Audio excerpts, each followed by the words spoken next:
1 year ago, I set out on a mission to create a 3D clicker game with the best mechanics the clicker idle game world has ever seen.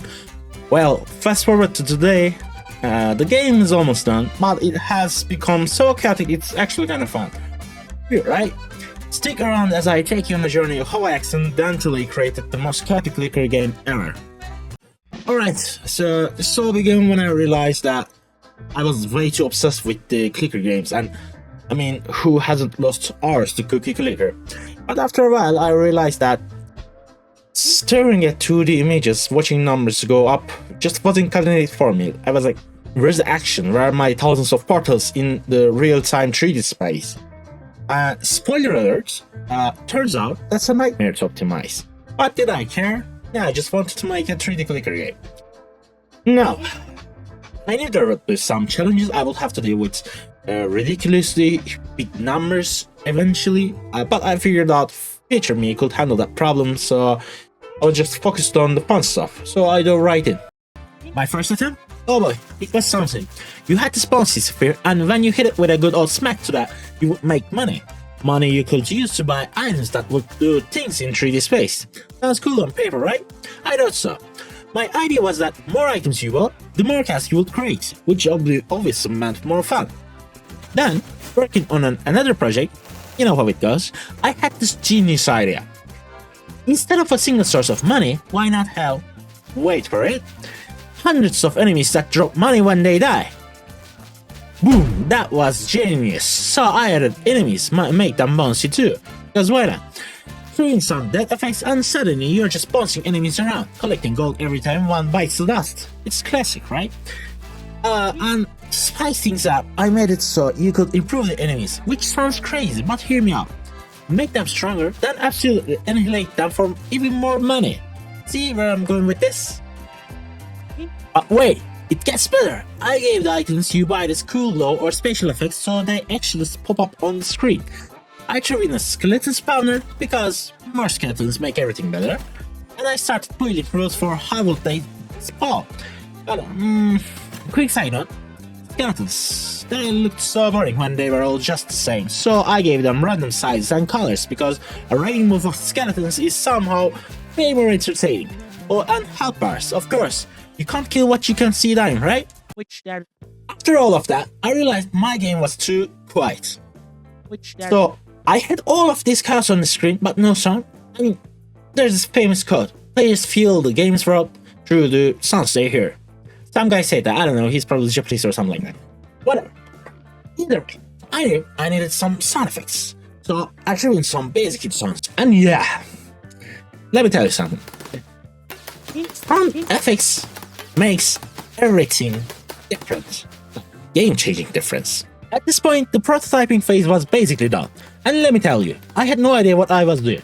But I knew I needed to start pulling it all together. So I took everything, the chaotic mechanics, the skeletons, the bouncy money, all of it, and started putting them together into something that vaguely resembled a game. I added some graphics, threw in some mouse damage upgrade, and created this lightning wizard guide. Well, because why not? I also gave skeletons an upgrade system that I've probably changed like 100 times since then. And trust me, it will change 100 more before this thing is done. Alright, so at this point, the core parts of the game were done. Ain't no problem, I just gotta optimize it, throw in some new items, add levels, polish the UI, and these are the simple stuff, right? That's wrong. Alright. Little did I know, this game would haunt me with endless issues. And welcome to the rest of the video, a one-way ticket to my suffering and agony. First of all, let's talk about the optimization. Fun fact, your processor is not some all-powerful omnipotent god. You knew, right? Since most people have, let's say, just say that like the processors, I had to get real creative to keep the game running smoothly, because my competitors were 2D clicker games, which then they don't need very powerful PCs. Whatever. Now, I've done a lot of hacking, like not shady kind, but little performance tricks behind the scenes. Even with the thousands of skeletons, the game was chugging like it needed an energy drink.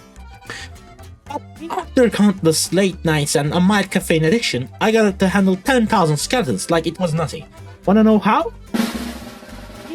Oh Enter the data-oriented instant skeletal mesh systems. I know it sounds like a fancy term that doesn't mean anything, but hang on, I'll explain. Instead of giving each enemy its own body, I used instant skeletal meshes. So we are basically taking one body and making hundreds of clones of it, controlled by one master script. Instead of moving each character individually, I'm just crunching the numbers for location, rotation, and scale. Each skeleton's own script handles movement, damage, money, animations, you name it. And all the rendering happens in one center script. This magical system sends the data to both the CPU and GPU in one smooth motion. And boom! Now we have got thousands of skeletons on screen with no performance issues. And to be honest, this trick worked so well that I slapped this almost everything. Swords, spears, runes, you name it. If it moves, it's probably using this optimization. But then, there was the collision problem. Oh well. Handling collisions in a game like this, that's a freaking nightmare. I mean, imagine thousands of skeletons bouncing around and throwing some explosions around that. Every time something explodes, you have got to check if every single enemy is in the explosion zone. This is a traditional way of collision handling in game engines, which I despise too much. Like brute force math on steroids. This is where the spatial hash grids save my sanity. Basically, instead of treating the whole game as a one giant space, I broke it up into smaller grid. When an explosion happens in one part of the map, let's call that a grid instance, I don't care about enemies chilling in the far corners of the map. I just focus on enemies within the grids near the explosion. So instead of calculating for thousands of enemies, we are only checking like 5 or 6. So kaboom!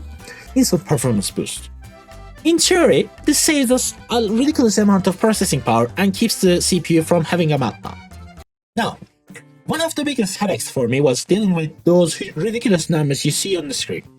We are talking numbers so big that even your calculator will throw in the towel. The problem is, scripting languages aren't built to handle massive numbers like this. Computers use bits and bytes, and when we are talking about insane numbers like quindecillion or septendecillion, they can just fit into a regular variable. So I had to get creative. As you can see, all these numbers are actually powers of tens, and this is actually a light bulb moment. Instead of dealing with them directly, I thought, why not break them into something more manageable? Let's pretend these giant numbers are just theoretical, so we will abstract them into something simpler. For example, 100 is actually 10 to the second power, and if you ask for 1 million, it is the 10 to the 6th power. So when I need to store something like 1.5 million, I just stash away the 1.5 and the 6 behind the scenes. When it's time to display it, I run the math and convert it back to its sleek, shiny form. Sounds clever, right? But here's the kicker. This wasn't easy. These calculations took forever and I made so many mistakes along the way that I had to rewrite this code over and over again.